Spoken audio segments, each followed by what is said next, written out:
Hello everyone. So how are you? How is your preparation going on? Chalo, today we'll talk about the SSB test details of Ritu Shekhawat.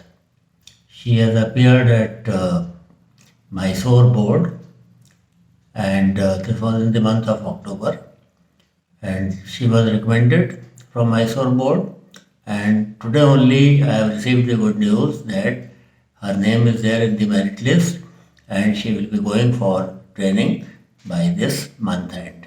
From January her training will start. I am so happy for her, and I have already put one video after her recommendation. She has expressed her views, or I think 5 times she was not recommended or screened out last time, or she took my guidance. She was recommended by someone, those candidates who have been recommended and joined SSB. So one of them told her that you go to Wing Commander Bhuvan sir, and this was her last chance for FCAT. She came to me, we worked hard together, she put in a lot of effort, and I am proud of her that she made it, and she made it in the final merit also. और इसका छोटा भाई प्रद्युमन, उसका भी video डाला हुआ है, मैंने देखना, वो भी 2-3 बार out, conference out, screened out, और he was with me for a very short time. उतने दिन में कस के मेहनत करके cleared his NDA and merit में भी आ गया. 148 एनडीए के अभी he is undergoing training at the National Defence Academy. तो एक ही फैमिली से दोनों बहन भाई रिकमेंड हो गए. वो फैमिली के लिए बहुत खुशी की बात है. और उनके राजस्थान में whole village, Ritu told me that Pradyuman, her brother, will be the first pilot from her village. तो कितने प्राउड मोमेंट्स हो जाते हैं. और अगर कैपेबिलिटी है आपके अंदर, देखो मेरा काम आपको गाइड करना है, सही रास्ता दिखाना है. उस रास्ते पर चल के थोड़ा सा पैसा इन्वेस्ट करके अगर आपको लाइफ लॉन्ग सक्सेस मिल जाती है और फैमिली को इतनी बड़ी खुशी मिल जाती है, तो इससे बड़ा और अचीवमेंट क्या हो सकता है. तो एनीवे, तो रितु को मैंने रिक्वेस्ट करा था कि आपने जो मेमोरी में है, आपको जो भी एसएसबी में हुआ था, so you just send it to me so that I can share with everyone and everyone gets benefited. मैंने पहले भी एक और एसएसबी के डिटेल्स डाले हैं, दैट वाज देहरादून एसएसबी, और उसको भी देख लेना. और ये एफकेट टेक वीमेन एंट्री था इसका, रितु का. तो इसने बहुत अच्छे से और बहुत डिटेल्ड मुझे लिख के भेजा है, and I am very happy to share it with you. तो चलो शुरू करते हैं.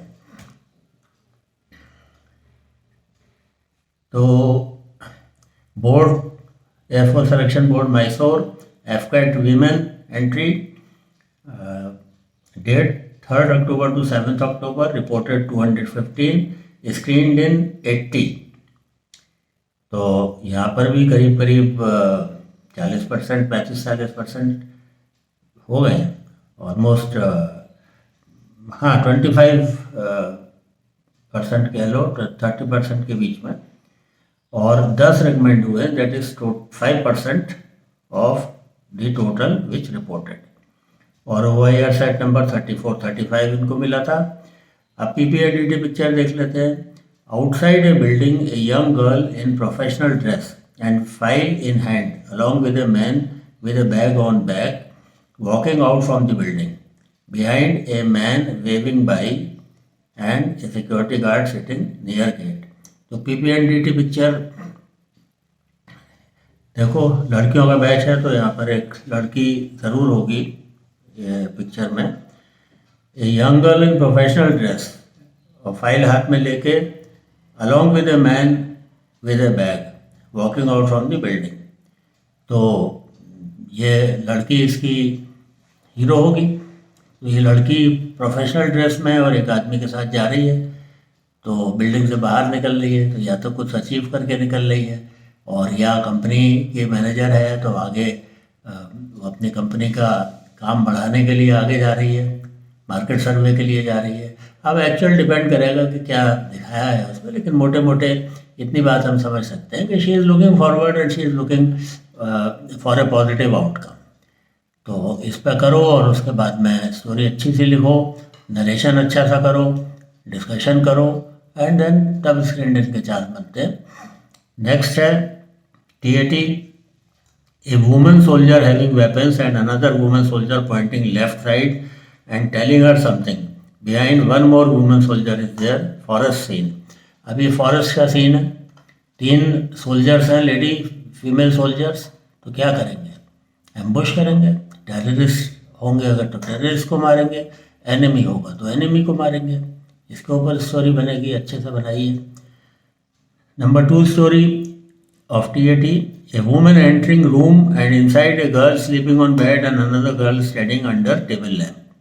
तो एक women must be around 35, 40, 45 years of age, ये डिपेंड करेगा, उसमें देखने के बाद बता पाएंगे। तो ये रूम में अंदर आ रही है, एक लड़की बेड पे सो रही है, कितनी बड़ी है वो अभी नहीं पता, खैर जो भी एज हो, और एक लड़की टेबल लैम्प की रोशनी में पढ़ रही है। नेचुरली जो टेबल लैम्प की रोशनी में पढ़ रही है वो आपकी हीरो हो जाएगी। वो प्रिपरेशन कर रही है, पढ़ाई कर रही है अपने कॉलेज की, एफकेट की, मेडिकल की, इंजीनियरिंग की, एसएसबी की, जो भी आप डालना चाहते हो उसकी वो पढ़ाई कर रही है। और दूसरी जो सो रही है, अब वो क्या है? तो मैं कहता हूँ don't throw negativity on others. ये सो रही है और हीरो पढ़ रहा है, तो ये दिखाने की कोशिश मत करिए। जो दूसरे कैरेक्टर्स हैं उनको भी प्रेस करिए। अब ये लड़की सो रही है तो क्यों सो रही है? ये अर्ली मॉर्निंग उठने वाली लड़की है, हर एक का अपना बॉडी क्लॉक होता है। तो ये सुबह 4 बजे उठ के 3 बजे उठ के पढ़ती है, और जो अभी पढ़ रही है रात को लैम्प जला के, ये लेट नाइट तक पढ़ती है। तो दोनों बहुत होशियार हैं और दोनों ने बहुत मेहनत करी, और दोनों एसएसबी या मेडिकल, डॉक्टर, इंजीनियरिंग जो बनना है वो बन गए, इन्होंने अपना गोल अचीव कर लिया। अब मदर क्या कर रही है? तो we can not ignore any character. Mother क्या कर रही है? तो मदर भी बहुत हार्ड वर्किंग है, और जो अपने घर के लिए, फैमिली के लिए, परिवार के लिए ये लेट नाइट तक अपना काम करती थी, टेलरिंग करती थी, स्टिचिंग करती थी, घर के काम करती थी, और रात को बच्चों को भी पूछती थी, उनको अगर टी कॉफ़ी कुछ चाहिए तो वो करती थी, और कोशिश करती थी कि बच्चों को सपोर्ट करे और बच्चों के साथ रहे जब तक बच्चे मेहनत कर रहे हैं, जो नॉर्मल हर मदर करती है। तो बन गई आपकी बढ़िया सी स्टोरी। चलिए अब next, a broken bridge and many people on one side, trees around are fallen. तो ये लग रहा है कुछ अर्थक्वेक वगैरह है, या अभी गुजरात में जो ब्रिज टूटा है, लेकिन वहाँ पर पेड़ पौधे तो नहीं उखड़े। पेड़ पौधे उखड़े हैं, इसके मतलब कोई या तो स्टॉर्म है, या सुनामी है, या आपका अर्थक्वेक है। तो डिपेंड करेगा कि सीन को देख के आइडिया लगेगा क्या है। जो भी कुछ है, तो हीरो ने हमारे ये यहाँ पर रिलीफ वर्क करा, डिजास्टर मैनेजमेंट का काम करा, इसी पर स्टोरी बनेगी, हीरो के एक्शंस दिखाइए। चौथी है, young girl in formal dress going somewhere on her bicycle. Formal dress में, she is having a college और school bag, road looks like ones we see in town. तो जो हमारे शहर में, जैसे छोटे शहर में, मीडियम टाइप शहर में, बहुत बड़े मेट्रोपॉलिटन में तो नहीं लग रहा है इनके डिस्क्रिप्शन से। तो ये लड़की साइकिल पर जा रही है, पीछे या तो स्कूल बैग है और या ऑफिस बैग है, डिपेंड करेगा क्या ड्रेस पहनी है, स्कूल ड्रेस पहनी है या आपकी जो फॉर्मल ड्रेस है क्या है, तो किस काम से जा रही है। गोल इसका आपको सेट करना है, क्या गोल से जा रही है, घर से निकली है और उसको अचीव करेगी। रास्ते में प्रॉब्लम्स, परेशानियां अगर आती हैं तो उनको ओवरकम करेगी, and she will return as a winner. Number 5 story, 3 girls rowing a boat in river and going somewhere. They all are wearing same dress except that nothing else is present in boat. तो 3 लड़कियां नाव चला के ले जा रही हैं। तो river rafting हो सकता है, कोई भी रिवर का वाटर स्पोर्ट्स हो सकता है, और तो लॉजिक समझ में नहीं आ रहा है कि 3 लड़कियां फिर नाव चला के कहाँ जाएंगी। डिपेंड करेगा उनका मूड कैसा दिखाई पड़ रहा है, फेशियल एक्सप्रेशंस कैसे हैं। विलेज की भी लड़कियां हो सकती हैं जो रिवर क्रॉस करके पढ़ने जा रही हैं। तो ये सब थीम देखना पड़ेगा, जिसमें पिक्चर में क्या दिखाया है, क्या ड्रेस है, वो सब ये इन्होंने मेंशन नहीं कर पाई हैं। तो वो देख के आप और गोल सेटिंग कर सकते हो। Number 6 is match winning scene of hockey tournament. तो हीरो हमारा जीत गया, हीरो हमारा कैप्टन है, the girl she is a captain, और उसने स्ट्रेटजी बनाई, सबके साथ मिलके प्रैक्टिस करी, मेहनत करी, हार्ड वर्क करा, और उसके बाद में मैच जीत लिया, गोल अचीव कर लिया। Number 7, an old man resting on a bed and a young girl sitting near him and talking to him with lot of love, care, and they are holding hands as if girl is promising something to him.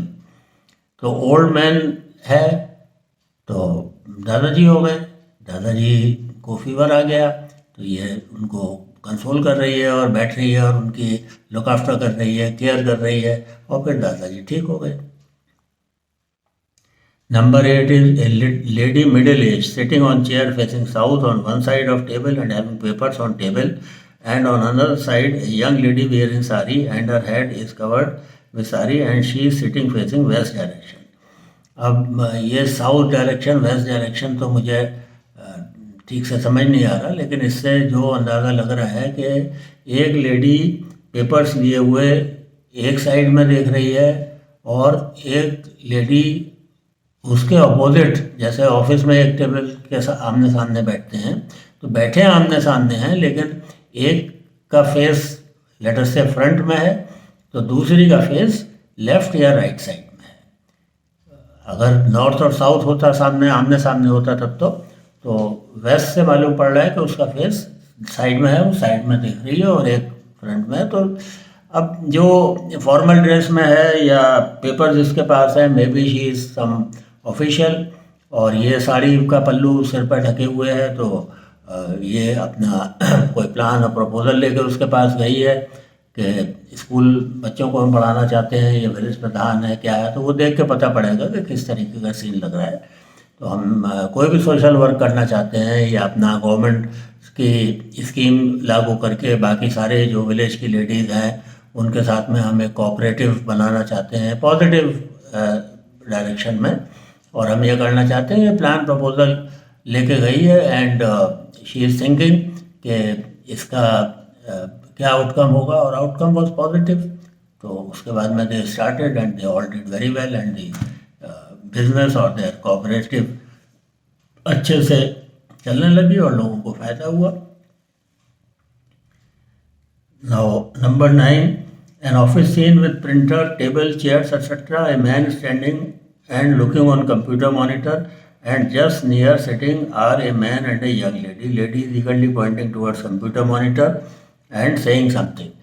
तो computer के monitor पर एक बंदा काम कर रहा है, दो पीछे खड़े हुए हैं, टेबल चेयर ऑफिस का सीन है। तो ये लड़की इस केस में, क्योंकि वीमेन एंट्री का है तो लड़की हीरो है, अगर मेल एंट्री का होता तो लड़का हीरो होता। लड़का बता रहा है, प्लान कर रहा है, प्रपोजल बता रहा है आगे कैसे करो, they were all discussing together and she got an idea and she explained it to the team and they all work together and they succeeded. Number 10, on a bench, lady is sitting, seems bit concerned. Near her is her husband sitting and behind their daughter is sitting. Behind on right hand side, lots of people can be seen as if looking at them. Behind some houses are there blur. तो lady sitting है, lady concern सी लग रही है, husband भी उसका साथ में बैठा है और बेटी पीछे बैठी है। तो बेटी हमारी हीरो होगी। मदर को कंसर्न तो बेटी के बारे में बहुत सारे रहते ही हैं, उसकी पढ़ाई, उसकी शादी, तो हायर एजुकेशन, बेटी को हायर एजुकेशन के लिए बाहर जाना है। मदर इज़ कंसर्न कि कैसे करेगी, हर मदर को कंसर्न होता है इस बारे में। तो मदर का कंसर्न लोग आपने कवर कर लिया, और अब बेटी का उत्साह दिखाइए, हीरो का उत्साह दिखाइए, कैसे उसने कन्विंस करा पेरेंट्स को अपने सेफ्टी सिक्योरिटी के बारे में, और कैसे उसके बाद में अपनी उसने जाके आगे की पढ़ाई करी, और कैसे फैमिली का नाम ऊंचा करा, और कैसे फैमिली को उसने आगे सपोर्ट करा। तो 11th है many soldiers climbing hill top. अब देखो दो पिक्चर्स आ गई सोल्जर्स के ऊपर, पहली भी और ये last picture 11th। Many soldiers climbing hill top, amongst almost reach at the top one soldier holding India flag on mountain peak. अब माउंटेन पीक तो कारगिल आ गई, कारगिल में जो भी हुआ था कारगिल वॉर, उसके बाद में ये टीम विक्टोरियस होके और इंडिया का फ्लैग फहरा रही है। अब यहाँ उसमें आर्म्स लेके एनकाउंटर एम्बुश वाली सिचुएशन थी, और यहाँ है दोनों सोल्जर के सीन, आर्मी के सीन है। वहाँ पर थोड़ा जंगल था, यहाँ हिल माउंटेन टॉप है, तो माउंटेन टॉप तो कारगिल का टॉप भी हम कर सकते हैं। तो इस तरीके से आपकी थोड़ी स्टोरी में सक्सेस तो हर स्टोरी में ही अचीव करनी है, लेकिन सक्सेस का रास्ता क्या है ये आपने डिसाइड करना है। 12th is blank story. WATs हैं 5-6, इनको याद रहे हैं। Trust, love, women, army, war, challenge, normal. तो ट्रस्ट पर बना दो। Trust is the biggest value of any person, और friends are trustworthy friends are a life long asset, और a leader trust his team and achieves goal. बना सकते हो जो भी आपको थॉट में आए, जितना बड़ा बना सकते हो उतना बड़ा बना लो, और बहुत छोटा भी नहीं होना चाहिए, कुछ बड़े बन जाए कुछ छोटे बन जाए। ये तो मैं वैसे ही क्विकली आपको बता रहा हूँ। जब आप 15 सेकंड बहुत टाइम होता है, उसमें जब फ्रेम करोगे तो सेंटेंस अच्छा खासा बन जाएगा। 8-10 वर्ड का सेंटेंस आप बना लो। Love, mother's love knows no limit, और soldiers love for the motherland knows no bounds. ऐसे बना लीजिए आप। Women are respected in Indian society, और भी बना सकते हो। Army is the first force which stops the enemy and shows them their place. All the citizens of the country are safe and secure because of the army. तो ऐसे बना सकते हो आप। War, all the wars end at the discussion table. War is no solution. तो no वगैरह डाल के थोड़ा सा हम नहीं अवॉइड करते हैं कि ना बनाना पड़े, लेकिन अगर बिल्कुल मजबूरी है तो बना दो। सब में नो नहीं आना चाहिए। Challenges of life are faced by brave persons. बहुत और भी बना सकते हो। Normal, hardships are the normal way of life for a soldier. बन गया। तो इतने याद थे इन्होंने। फिर लिखा है WATs were there which we have practice in the class. तो बहुत सारे मैंने WATs प्रैक्टिस कराए हैं, करीब करीब सब उसी तरीके के WATs आए थे, और शी डिड वेल। SRTs में also she has written similar to what we have practice in class with sir. तो ये बात सही है कि बहुत सारी मैं प्रैक्टिस कराता हूँ, सारे करेक्शंस कराता हूँ आपके, और सारे चीज़ें चेक करके बताई जाती हैं कि कहाँ पर क्या इम्प्रूवमेंट हो सकता है। कोई भी इतना इंडिविजुअल अटेंशन के साथ में नहीं कराता है। तो उसी का रिजल्ट है ये कि आप क्लियर हो रहे हो। अब GT टॉपिक से how women will be more safe, दो इनको लीड याद रहे हैं, एक एजुकेशन और एक लॉस। जो भी आप स्टैंड लेना चाहते हो, इसमें सारे दोनों तीनों जितने होते हैं वो तीनों ही एप्लीकेबल होते हैं, लेकिन आपको ये प्रूव करना है कि जो पॉइंट को आपने लिया है वो ज़्यादा इम्पोर्टेंट है। तो अगर एजुकेशन लिया है तो education is more important, because education will remove many doubts और मिसअंडरस्टैंडिंग्स और लैक ऑफ नॉलेज। और एजुकेशन से आपकी ग्रोथ होती है, माइंडसेट चेंज होता है। एजुकेशन से you will be taught to respect the women. ये एजुकेशन का आगे। और दूसरा है लॉस तो है कि फिर जब आप करोगे तो फिर पनिशमेंट मिलेगा, तो लॉस भी स्ट्रिक्ट होने चाहिए और जस्टिस भी फास्ट होनी चाहिए। तो आपको डिस्कशन करके बताना है। इंडिजीनस प्रोग्राम बूस्ट, अब ये मुझे ज़्यादा समझ में नहीं आ रहा जो कहना चाह रही है, लेकिन मुझे लग रहा है कि इंडिजीनस या make in India programme will boost self reliance या डेटरेंस, मुझे ऐसा लग रहा है। तो सेल्फ रिलायंस भी ठीक है, डेटरेंस भी ठीक है। आपको अपने आर्गूमेंट्स देने हैं, उसमें पॉइंट्स देने हैं, not arguments but points. Group planning exercise, train problem, safety wall leak, a person shoulder dislocated. तो इसका आपको बताया हुआ है मैंने वीडियो में, ग्रुप प्लानिंग एक्सरसाइज में, जो human life in immediate danger, वो फर्स्ट प्रायोरिटी हो जाता है। प्रायोरिटाइज करना है आपने, बाकी टीम तो 3-4 आप डिवाइड कर ही दोगे और वो टीम एक साथ एक्शन पर लग जाएंगी। आप इम्पोर्टेंट काम कर लोगे जो सबसे इम्पोर्टेंट है, और अर्जेंट और इम्पॉर्टेंट, ये भी एक वीडियो मैंने डाला हुआ है, देख लेना। अर्जेंट एंड इम्पॉर्टेंट में जो काम अर्जेंट है और इम्पॉर्टेंट भी है, जैसे saving human life in immediate danger. Urgent इसलिए क्योंकि टाइम बहुत कम है, और अभी 2 घंटे 4 घंटे के बाद में ह्यूमन लाइफ को डेंजर है तो उसमें टाइम ज़्यादा है, तो वो अर्जेंट नहीं होगी, इम्पॉर्टेंट होगी खाली। तो जो अर्जेंट भी है और इम्पॉर्टेंट भी है वो फर्स्ट प्रायोरिटी हो जाएगी, और अर्जेंसी डिसाइड होती है how much time is available with you. उसके बेसिस पे आप प्रायोरिटाइज करो और चारों टीम एक साथ डाल दो, और जाने से पहले मीटिंग पॉइंट आप डिस्कस कर लो कि हम डिसाइड कर लो कि हम यहाँ मिलेंगे। Public telephones will not be available. Government department के टेलीफोन्स और हॉस्पिटल्स के टेलीफोन्स के बारे में कुछ नहीं कहा, तो हम ये अज्यूम करते हैं कि हाँ वो अवेलेबल होंगे। तो वो बैकअप के लिए आप यूज़ कर सकते हो कि आप पुलिस स्टेशन गए तो वहाँ से रेलवे स्टेशन को भी फ़ोन कर दिया, ये बैकअप है। लेकिन एक आदमी आप रेलवे स्टेशन भेजिए, बिकॉज वो काम इम्पॉर्टेंट है, इमीडिएट अर्जेंसी नहीं है, but it is very important because it will endanger the life of hundreds and thousands of people अगर ट्रेन एक्सीडेंट हो जाएगा। इस तरीके से फिर आपको प्रायोरिटाइज करना है। लेक्चर टॉपिक्स बता देता हूँ, इनको पढ़ो आप। जनरल नॉलेज, करंट अफेयर्स के जो भी आप प्रिपरेशन कर रहे हो, तो इन सब टॉपिक्स को भी आप रिवाइज करो। और देखो, ये जो मैं आपको दे रहा हूँ ये स्टोरीज आप प्रैक्टिस करो, और अगर आप चाहते हो तो मुझे आप एक दो स्टोरी जो आपको सबसे अच्छी लगे वो आप मुझे भेज दो। जो आप WAT बनाओ वो मुझे भेज दो। मैं ऑफर दे रहा हूँ आपको, इससे अच्छा और क्या आपको मिलेगा कि आपकी स्टोरीज, आपके टेस्ट, जितना भी पॉसिबल हो पाएगा, I will evaluate and make a video and explain to you in the video कि क्या करना है। उससे आपको भी फ़ायदा होगा और बहुत सारे लोगों को भी फ़ायदा होगा। तो कर लो ये। कमेंट्स लिखने में आलस मत करो और लाइक करने में आलस मत करो।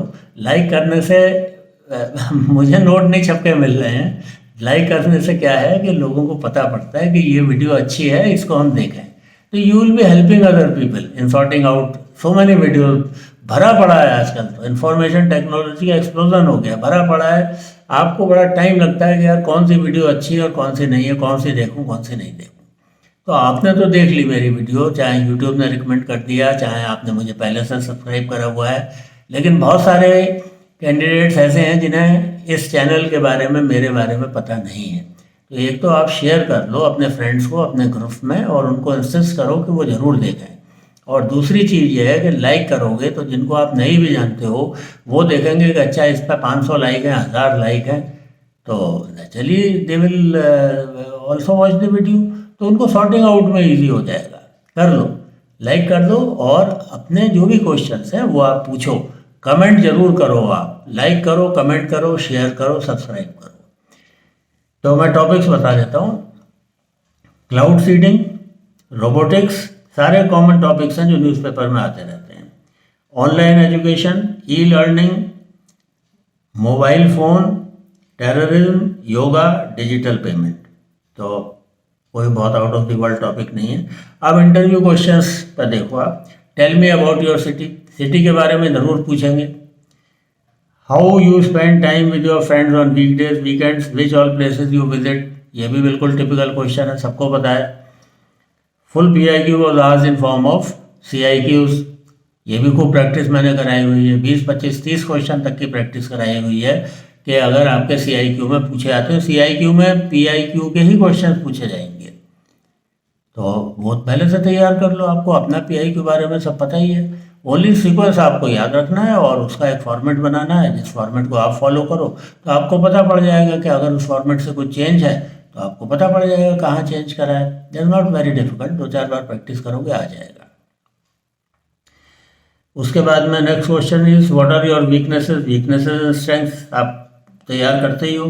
Then what your friends tell you to improve, वही क्वेश्चन है कि आपकी वीकनेस क्या है, फ्रेंड्स क्या कहते हैं वो भी बता दो, पेरेंट्स क्या इम्प्रूव करना चाहते हैं वो भी बता दो।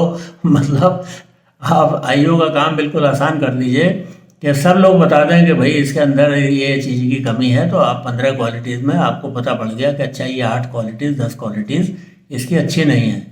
तो एनीवे ये क्वेश्चन पूछा जाता है, I am just joking, not that के इसलिए करते हैं, लेकिन पूछा जाता है कि what is their opinion matter. जिनके आप कांटेक्ट में आते हो उनकी ओपिनियन तो ज़रूर मैटर करेगी, तो वो मैटर करती है। What your mother tells you to improve, how have you spend your salary. Ritu is working in one of a very good companies and she is earning more than the salary of what she will earn in Air Force when she joins। उससे बहुत ज़्यादा salary उसको मिल रही है। ये question मैंने उसको बहुत प्रिपेयर कराया था कि बताओ आपको जब सैलरी यहाँ ज़्यादा मिल रही, वाई विल यू ज्वाइन। तो वो मोटिवेशन का था, तो काफ़ी प्रैक्टिस करके पहले तो ये समझ ही नहीं आ रहा था कि भाई लॉजिक क्या है। आपको अगर 2 लाख मिल रहा है और वहाँ पर 1 लाख मिलेगा तो वाई आर यू ज्वाइनिंग। या आपको आपकी एनुअल सैलरी 18-20 लाख है और यहाँ पर आपको 12 लाख सैलरी मिलेगी, तो आप क्यों ज्वाइन कर रहे हो। ये क्वेश्चन एक इम्पॉर्टेंट क्वेश्चन, और ये तो बनता ही था, ये पूछा भी है उससे। We prepared it in advance, we prepared it. तो उसके लिए तो बिल्कुल केक वॉक था इंटरव्यू, सारे क्वेश्चंस प्रिपेयर करे हुए हैं। How you spend your salary, she had prepared. If I ask you to stay at one place, will it be your home town और ऑफिस लोकेशन। ये भी बता दिया था उसको कि your office is always more important, your place of duty, your duty is more important than your family. तो ये प्रिंसिपल तो आपको लागू करना ही पड़ेगा। यह तमाम एसआरटीज में भी आता है। वो कि उसकी ग्रैंड मदर बीमार हो गई तो और उसको ये हो गया वो हो गया, तो व्हाट ही डिड। तो करना वही है कि duty first, duty is always first. इस बात को ध्यान रखो। वही आंसर उन्होंने भी दिए। Whom you like more among your 2 younger brothers and why। Personal question है उसका, 2 छोटे भाई हैं उनमें किसको। तो ये थोड़ा सा ट्रिकी क्वेश्चन है। भाई दोनों ही अच्छे हैं, नहीं ज़्यादा अच्छा कौन सा है और क्यों। तो फिर ज़्यादा अच्छा आप बता दो कि ये बड़ा वाला ज़्यादा अभी अच्छा है क्योंकि उसकी एज है, मैच्योरिटी है उसके अंदर, वो ज़्यादा अच्छे से बातों को समझता है। छोटा वाला अभी जो है वो ही इज़ गियरिंग अप। तो इसलिए बड़े वाले की पेरेंट्स भी, सब लोग भी अभी पसंद करते हैं, लेकिन जब बड़ा वाला भी जब छोटा था तो ऐसे ही था, तो आपने छोटे वाले को भी सेव कर लिया। एनडीए फीस ब्रेकअप, क्योंकि प्रद्युमन का मैंने बताया कि एनडीए में हुआ था, तो ये क्वेश्चन भी इससे बन गए। तो एनडीए में क्या फ़ीस है, कितनी है, क्या नहीं है, तो वो तो सब जब फॉर्म भरा ये भी चेक कर रहे हैं कि भाई आप जो बता रहे हो वो स्टेटमेंट सही है कि गलत है। अगर आप बड़ी बहन हो और एनडीए में भाई गया है तो ये जानकारी तो आपको भी होनी चाहिए कि क्या फ़ीस स्ट्रक्चर है, देनी है कुछ फ़ीस की, नहीं देनी है, क्या क्या फैसिलिटीज़ उसको मिलेंगी, क्या होगा क्या नहीं होगा। तो उसके बाद में number 9 question, challenges faced in life, ये करा दिया था। Most courageous act of life, difficult situation of life, most embarrassing situation of life, ये सारे क्वेश्चन तैयार करे हुए थे।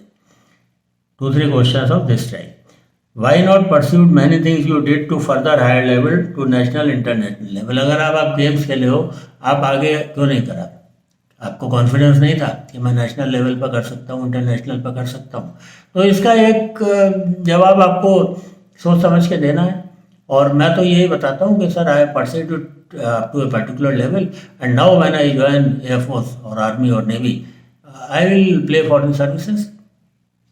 तो अभी it's not the end of life, I have got opportunities. But अगर मैं गेम खेल लूँगा तो फिर फौज तो मुझे 10 साल बाद नहीं लेगी, I will become over age. Now I am joining फौज and after joining Fauj, if Fauj permits me, gives me an opportunity, I'll prove my worth up to the national, international। और नीरज चोपड़ा का आप देख लो और ये राज्यवर्धन सिंह राठौर का आप देख लो, केसेस हैं जो आर्मी मैन करें, और भी कई होंगे एग्जाम्पल्स, बट ये तो 2 मुझे नाम ध्यान आ रहे हैं, तो आई एम टेलिंग यू। तो इस तरीके से आप अपना जवाब बना सकते हो। तो नेशनल इंटरनेशनल लेवल हो गया। इसके बाद में which all competitive exams you have given after college, बता दो ये दिया। और what was your performance, fail हुए, पास हुए, क्या हुआ। तो बैकग्राउंड थोड़ा आपका जानना चाह रहा है। हाउ मेनी एंट्रेंस एग्जाम्स, अच्छा सेम क्वेश्चन रिपीट कर दिया। Which all competitive exams you have given, how many entrance exams you have given after class 12 to get admission in colleges and which months? तो आप अपने वर्ष क्या समझते हो? आपने जेई दिया तो कौन सी रैंक आई, कौन सा कॉलेज का एडमिशन मिला, क्या हुआ? ये भी एक क्वेश्चन आपसे आपके पास रिकॉर्ड के बारे में पूछ रहा है. How differently you prepare this time? तो because she was a repeater, और इतनी बार आप 4-5 बार हो गए, आउट हो गए, अब लास्ट चांस बचा है, तो भाई क्यों लेना तुमको? अभी क्या डिफरेंट तुमने करा है? How differently you are prepare? तो ये क्वेश्चन का आंसर भी प्रिपेयर करा दिया गया था कि sir I analyse and introspected and from YouTube channels and other source of information available on internet, I did introspection and I realized that I should change my thought process, and I did that. और भी थोड़ा बहुत जो भी इनसे individual related था वो करके बताया, लेकिन बेसिक चीज़ ये है कि थॉट प्रोसेस आपको चेंज करना है, तो साइक चेंज होगी, आपकी साइकोलॉजी चेंज होगी, तो सब कुछ चेंज हो जाएगा. And I prepared for current affairs and GK and all that. जो भी कुछ आपने प्रिपरेशन करी है वो भी आप बताओगे. लास्ट टाइम आपको क्यों लगता है क्यों रह गए थे, क्यों नहीं रिकमेंड हुए थे, तो वो अपनी स्ट्रेंथ्स एंड वीकनेसेस में आ ही गया. तो जो वीकनेसेस हैं उनको आपने कैसे कवर अप करा इस बार, ये आंसर आपको देना है. Okay, from which board your brother got recommended and when? तो ये तो भाई के बारे में पूछ लिया. एनडीए में जो हुआ था तो कौन सा सिलेक्शन बोर्ड था? देहरादून सिलेक्शन बोर्ड से रिकमेंड हुआ था, और this was in the month of February. ये तो मुझे भी पता है because he was my student. How you spend time with your mother? इसमें तो जो आप स्पेंड करते हो बता दो.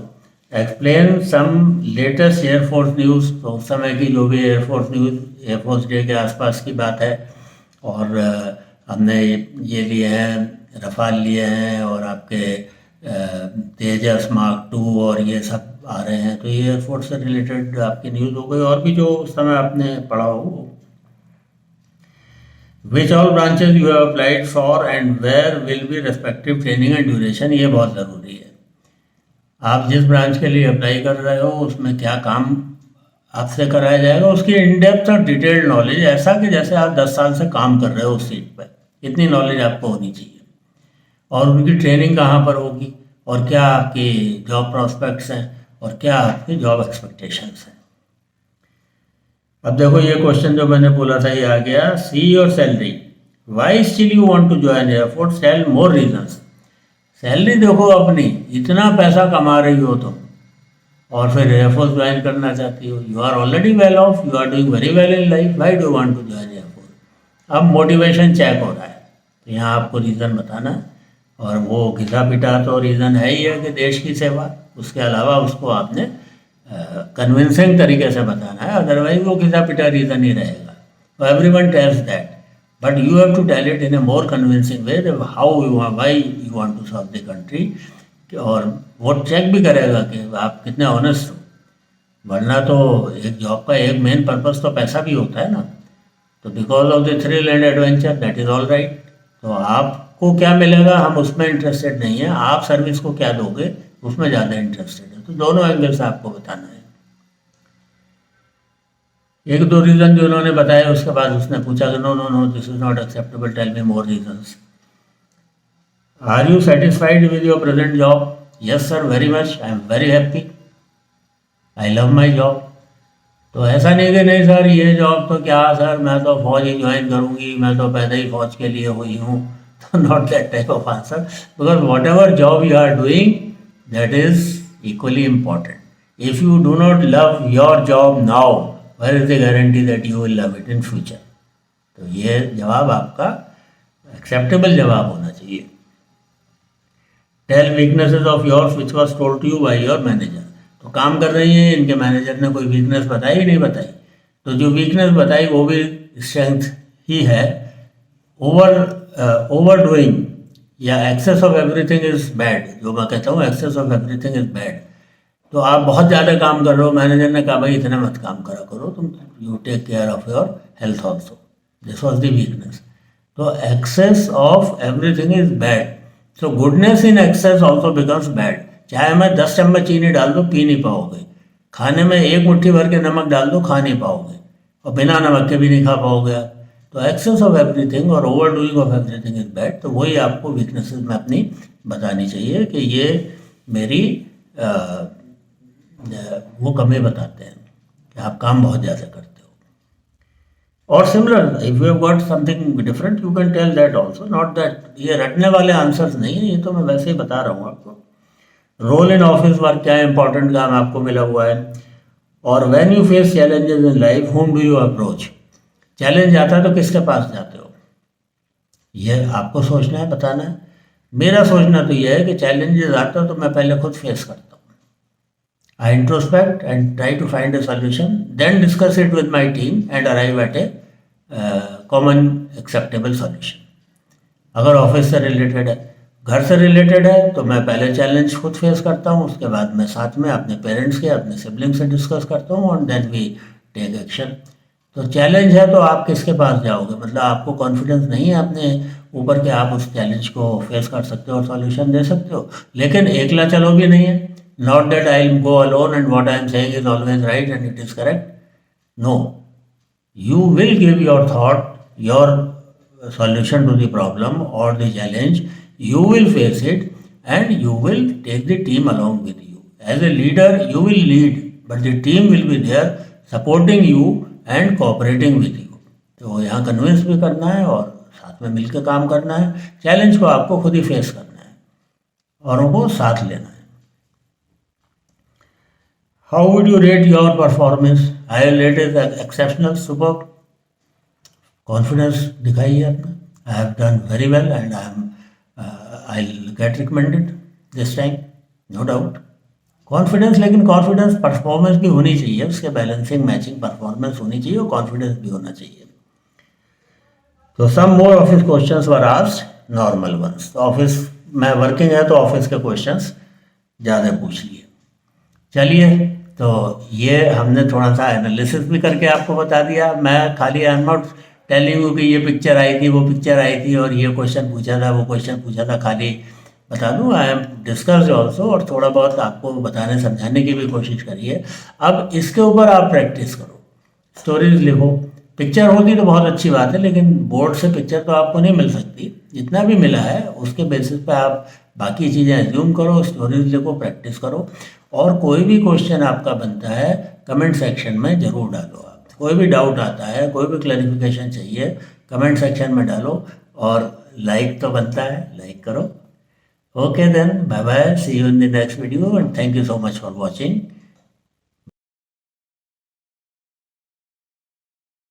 बाय।